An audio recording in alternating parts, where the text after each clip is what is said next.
ይቺ በስክሪኑ ላይ የምትመለከቱት ግለሰብ አንድ ጊዜ ዶሮ ጎርሳ አይምሯ ከጥቅም ውጭ ሆነ ቢባሉ ቤተሰቦቿ መቀበል አልቻሉም። እናም ቤተሰቦቼ ነገሩ እንግዲህ እንደዚህ ነው። ኤሚ ሸር ትባላለች። የ72 ዓመቷ አዛውንት እዚህ ቦታ በመውደቃቸው $235,000 ተከፍሏቸዋል። ምክንያቱ ደግሞ ቤተሰቦቼ እጅግ አስገራሚ ነው።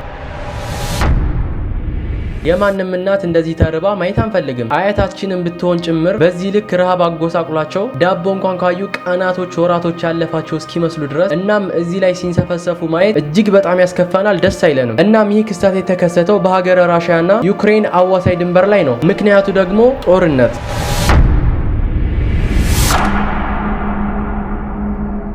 ሰላም ጤና ይስጥልኝ። በመላው ዓለም የምትገኙ ቤተሰቦች እንዴት ናችሁ? እንግዲህ ዛሬም እንደተለመደው በሌላ ዶክመንታሪ በሆነ ቪዲዮ ተመልሻለሁ። እስከ ቪዲዮ ፍጻሜ ድረስ አብራችሁ ይቆዩ። እንዲሁም ሀሳብ አስተያየት ካላችሁ ኮሜንት ላይ ጻፉልኝ። አዲስ ከሆናችሁ ሰብስክራይብ አድርጉ፣ ላይክ አድርጉት፣ ብዙ ሰዎች እንዲመለከቱት ማለት ነው። መልካም ጊዜ። ይቺ በስክሪኑ ላይ የምትመለከቱት ግለሰብ አንድ ጊዜ ዶሮ ጎርሳ አይምሯ ከጥቅም ውጭ ሆነ ቢባሉ ቤተሰቦቿ መቀበል አልቻሉም። እናም ቤተሰቦቼ ነገሩ እንግዲህ እንደዚህ ነው። ኤሚ ሸር ትባላለች። ዲስ ሞርኒንግ የሚባል ሾው ፕሮዲውሰር ነች። እጅግ በጣም ታዋቂና ብዙ ሽልማቶች የተበረከቱላት ሴት ነች። ታዲያም እንግዲህ ከስሯ ማግስት በ2014 ዓ.ም ነበረ በወረሃ ሚያዝያ ከጓደኞቿ ጋር ለመዝናናት ከከተማ ይወጡ። ታዲያም እንግዲህ ጉዞ ከተካሄደ በኋላ በአንድ ትልቅ ሬስቶራንት ውስጥ መመገብን ይፈልጋሉ። እነሱም ታዲያ ወደዛ ሬስቶራንት ውስጥ ይገቡና ለአስተናጋጁ ይሄንን ትለዋለች። እባክህ እኔ ወንድም ለውዝ አለርጂክ አለብኝ፣ በየትኛውም ሰዓት በየትኛውም አጋጣሚ ለውዝ የሌለበት ለውዝ ያልነካው ምግብ አምጣልኝ ትለዋለች። አስተናጋጁም ታዲያ ምንም ችግር የለውም አንቺም እኮ ከፈለግሽ ቺክን ማዘዝ ትችያለሽ ይላታል። ቺክን ዶሮ ብታጂ ለውዝ ጋር ግንኙነት ስለሌለው እሱን ተመግበሽ መውጣት ትችያለሽም ይላታል። እሷም ታዲያ እንደተባለችው ዶሮ ታዝና መመገብ ትጀምራለች። ነገር ግን ይቺ ሴት ገና አንዴ እንደጎረሰች ልብ ድካም እንደያዘው ሰው ተዝለፍልፋ ትወድቃለች። ያው ሙሉ ሰውነቷ ይንቀጠቀጣል። ምንም ማድረግ ያልቻሉ ጓደኞቿም ግራ ገብቷቸው ይመለከቷታል። ከዛም በኋላ እነዚህ ጓደኞቿ በአፋጣኝ 911 ይደውላሉ። ፖሊሶች ታዲያ ከነ አምቡላንሱ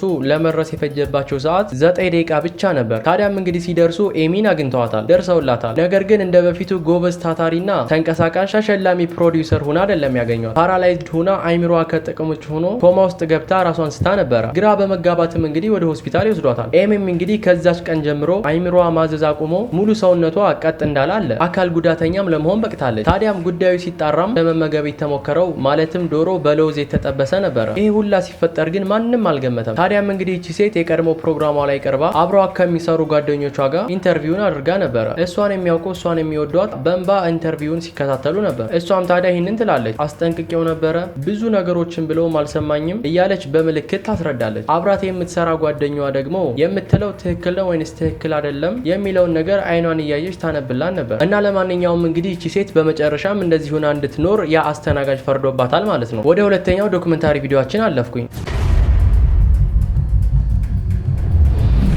የ72 ዓመቷ አዛውንት እዚህ ቦታ በመውደቃቸው $235,000 ተከፍሏቸዋል። ምክንያቱ ደግሞ ቤተሰቦቼ እጅግ አስገራሚ ነው። እናም እኒህ ሴት እንግዲህ በትምህርት ቤት ምሳራሽነት የተቀጠሩ ሲሆኑ እድሜያቸው ደግሞ ጡረታ ሲደርስ በጡረታ ተገለው ቤት ተቀምጠው የነበሩ ሰው ናቸው። ታዲያም እንግዲህ ቤት መቀመጡን አልወደዱትም። በዚህም ታዲያ አቅራቢያቸው ወደሚገኝ ዶሚኖስ ፒዛ ይሄዱና በምግብ አራሽነት ይቀጠራሉ። እዚህ በረንዳ ላይም እንግዲህ የተገኙት በዚህ ምክንያት ነበር። እሳቸውም ታዲያ እድሜያቸው ሄድ ያለ ቢሆንም በእጃቸው እጅግ በጣም ብዙ ምግብ ይዘው ደረጃውን ለመውጣት ይሞክራሉ። በዚህም ታዲያ ሳይሳካላቸው ይቀራል። እናም እጅግ በጣም ባስደንጋጭ ሁኔታ ይወድቃሉ። ታዲያም እንግዲህ ይህን ሁላ ነገር ያየው የቤቱ አባወራ ዘሎ ይወጣና ደህና ነዎት? እንዴት ነዎት? ደህና ነዎት? መጥተውታል? እያለ ደጋግሞ ይጠይቀውታል። እሳቸው የሚያስቡት ግን ስላበላሹት የሰው ምግብና ስለሰበሩት በሩ ላይ ስለሚገኘው ስለዚህ ወንበር ደጋግሞ ወደ አይምሯቸው ይመጣባቸዋል። ምናልባትም እንግዲህ ስለ ስራቸው መባረርም አስበው ይሆናል። በእርግጥ እነሱ ይህንን ያሰቡት ገንዘብ ስለሌላቸውና ገንዘብ ስለሚያስፈልጋቸው ነው። የቤቱ አባወራ ግን እጅግ በጣም ቀና ነበርና ስለ እርሳቸው ደህንነት እንግዲህ እጅግ በጣም ይጨነቅ ነበርና ደጋግሞ ጠየቃቸው። ከዛም በኋላ እሳቸውን አረጋግቶ እንግዲህ ወደ ቤታቸው እንደሄዱ አድርጎ የሚሰጣቸውንም እንግዲህ ክፍያ ቲፕም ጨምሮ ወደ ቤታቸው ይሸኛቸዋል። በእርግጥ ግን የቤተሰብ ሁኔታቸውን ስላየ እንቅልፍ አልወሰደውም። ሙሉ ቤተሰቡ እንግዲህ ቁጭ ብሎ ያድራሉ። በነጋታውም እንግዲህ ወደሚሰሩበት ዶሚኖስ ፒዛ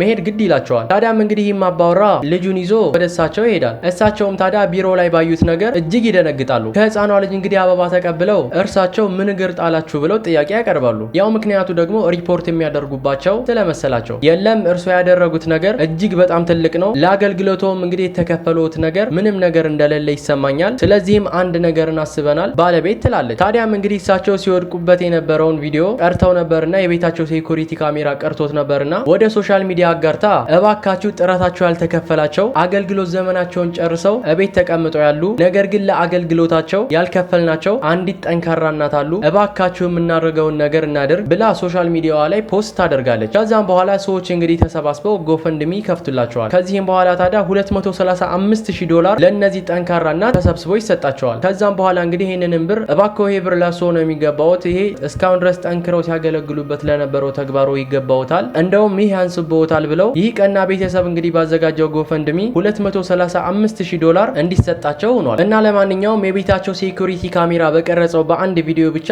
ለእሳቸው ይህን ያክል ገንዘብ ተበርክቶላቸዋል። ለማንኛውም ወደ ቀጣይ ዶክመንታሪ ቪዲዮአችን አለፍኩኝ።